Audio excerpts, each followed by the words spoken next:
If you thought that Mr. Beast is the richest YouTuber, he's not. It's this guy. He makes around 28,000 bitcoins per month, which is $2 billion. He's wanted by FBI, FSB, CIA. Almost everyone wants this guy behind bars since he's the head of the Russian cartel. Yet this dude is out there on YouTube telling everyone how to avoid getting caught by the authorities and exploits how Russian government operates. He's like a mentor who teaches you how to basically stay safe in the business like this. Despite this guy is on the other side of the law and his life is basically GTA 6, people love him. He gives money to charity, he invests in scientific researchers, hospitals, and into rehab centers. He constantly buys his fans cars or just give money to them. He's like Russian Robin Hood, but from dark side of the internet. And basically this whole YouTube channel is just a huge promo of his shop with funny medicine. How is this even allowed, and who is this guy? Вы действующий глава наркомаркетплейса и главный наркодилер страны, я правильно понимаю? И вы кумир молодежи. Можно просто профессор Мориарти.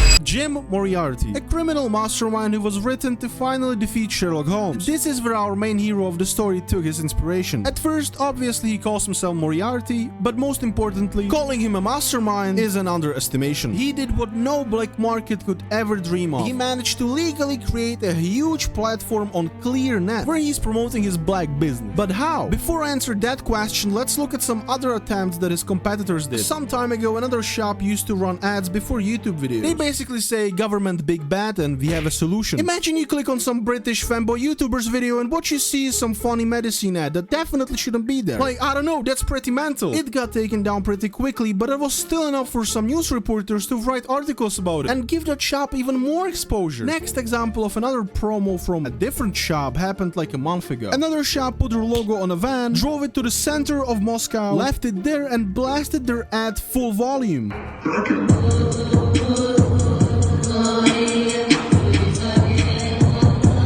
This feels like a beginning of some apocalyptic movie right before the whole city turns into complete anarchy. Not gonna lie. Police were notified about this, but they also were warned that the van might be rigged. And it took a long time for pyros to come to deal with it. At the end of the day, it wasn't rigged and it was alright. That van was there untouched, blasting music for like 5 hours. Next day, TikTok was full of these videos. Like, that's insane promo. This is not the first time they pulled an ad like this though. In 2022, they had a whole billboard with this cool 3D animation. And same year, they even had bus driving around the city. Like, that's kinda wild. All what you have to do is just scan the QR code and you can buy stuff. You have to give it to them. This is marketing on a whole different level. Yeah, makes sense because this is black market. Like, it's not legal to promote this stuff normally. They can either think of these crazy stunts or buy shoutouts from streamers or YouTubers. But it costs a lot of money because it's illegal and YouTuber kind of like risks everything. So it makes sense. And even then, viewers might not even realize streamer promoted something. Oh, by the way, guys, when I want to get a little funky schmunky, I buy stuff from here. You should too. So it's not as effective usually. Although Moriarty was pretty clever about it. He paid Nekoglai, that's the guy that we talked about in this video, to wear a t-shirt with his shop on the stream. It was a huge promo, everyone talked about it, it was all over TikTok, all over articles, and Nekoglai got cancelled, but he didn't care because he got like a lot of money.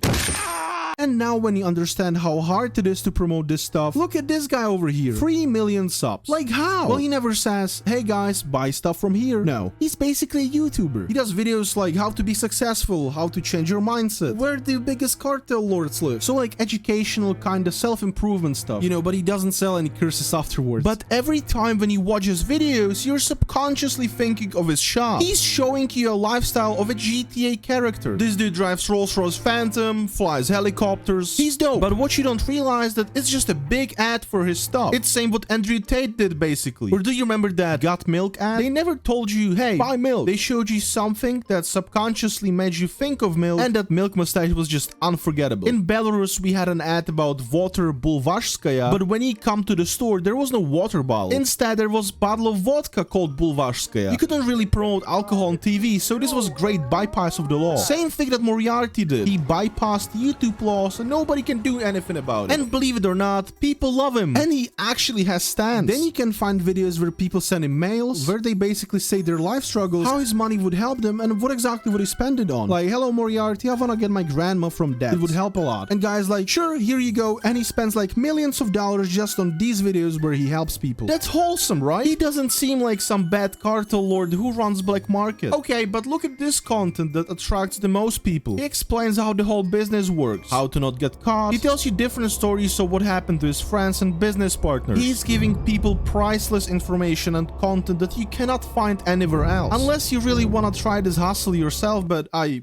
wouldn't recommend it. So after close examination of Moriarty's videos, I for example learned that the government can track your location by your cell phone, and it doesn't matter if you do or don't have your SIM card in. They track the phone serial number chip that is inserted in every single phone. Therefore, Moriarty gang use their own programmed phones that self-destruct after you put in wrong password. Same with their computer. And then he goes on for like 10 minutes telling you about some different fun facts about CCTV cameras, airport cameras, yada yada. I think that Moriarty might be Aiden Pierce from Watch Dogs. He then also said that if you think that someone might search your house when you go to sleep, you should put like a coin on a door handle. You know, so when you wake up and you find that coin on the floor, someone was at your house. Overall, there's a lot of tips and tricks how to become global elite in criminal activities. And if you click on at least one of these videos, you notice that they look like a movie. The production here is on a whole different level. And if you're still having doubts how can people adore him and see him as a role model, it's actually because he's the greatest manipulator. Only Moriarty can criticize one shop for selling a specific product and then sell the same product on his own shop and defend it by saying forbidden fruit is the sweetest. So now I will tell you how Moriarty basically tricked everyone. Despite he's running the most illegal business in the world, he says he should never take or buy funny medicine. Why would he even say that? Isn't that his whole business model? People buy stuff from you and you tell them, no, don't buy it please, it's bad. Well, yeah, but let me tell you that no one on God's earth thinks that this stuff is good. Everyone understands that this stuff is bad and they shouldn't do it. Yet they're still doing it. Different reasons as, I just wanna try, my friends do it so I'll do it as well, or people get addicted and they just cannot stop anymore.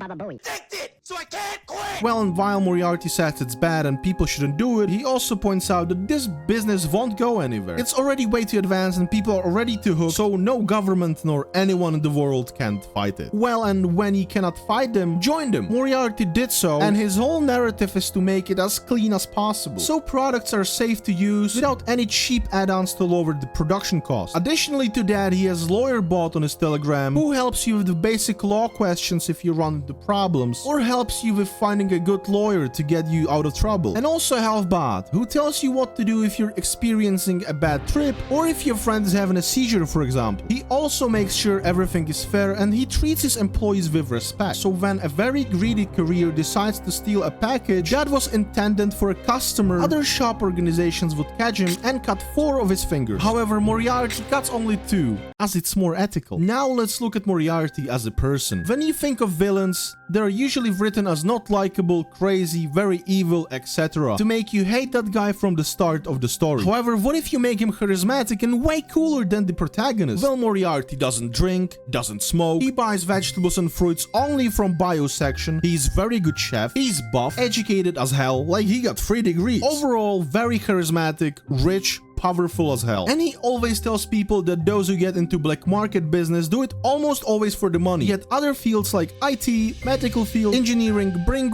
way bigger revenue and it's legal as well. So now, if Moriarty was a villain in a video game, you definitely should question yourself, who is the real hero in the story? While in traditional computer game, you're fighting against one villain or organization of them, those are usually against the whole system or society. Well, that's exactly what Moriarty is doing. The final pillar of rebranding Moriarty into a good guy is him pointing out to the holes and problems in the government system. In psychology, there's a term called moral justification. It's a process where you're convincing others that your actions are right even though they might seem questionable on the surface. This can involve highlighting a greater enemy and it's called to fight it together. For the greater enemy, Moriarty chose Mezulivna, which is like a CEO of safety on the Russian internet. Nobody really likes her because she's banning people left and right without bigger justification. Moriarty thinks everything should be transparent. Instead instead of banning, we should educate people to not fall for internet traps. However, after Mazulevna, Moriarty chose bigger fish in the sea and called out government as a whole. He says it's corrupted to oblivion and they put everything that is somehow connected to funny medicine to gulag for at least 10 years. But alcohol, on the other hand, is in Moriarty's eyes way worse than other funny medicine he sells. And he points out that the government capitalizes on it big time. Well, it's up to you to decide if grass and other stuff is better or worse than alcohol. Basically, in a lot of people's eyes, he's a real hero. And the funniest thing is that Moriarty might not actually exist. Like, yeah, sure, there might be some real guy who's actually a real cartel lord behind this whole show. However, I don't really think that person who runs a busy business like this has time to have a YouTube channel. But who am I to say that? I'm just little green funny frog in a suit. Maybe he got everything he ever wanted in his life and now he's just bored. However, he built an insane following. People are so loyal that when Mazulevna banned him on Russian YouTube, they downloaded VPN and watched him anyway. The community is so strong that when someone tries to expose Moriarty, everyone in the comments is on Moriarty's side. Community so strong that they started making shorts with this guy. And before Maelstrom was a thing on TikTok, I had this guy live rent-free on my For You page for like a month. It was either motivational stuff or just memes, as people were making fun of his modified voice, which sounds dope as hell. Hello, Biden. So imagine what happens if you hear a Far Cry villain sing Chippy Chippy Choppa Choppa. Чипи-чипи, чапа-чапа. And overall, we got so many good memes with this guy.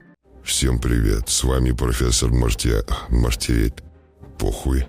Да. Я решил попробовать свой же продукт, свою же сперму. Ой, блядь. Discord and Patreon down below. Bye-bye.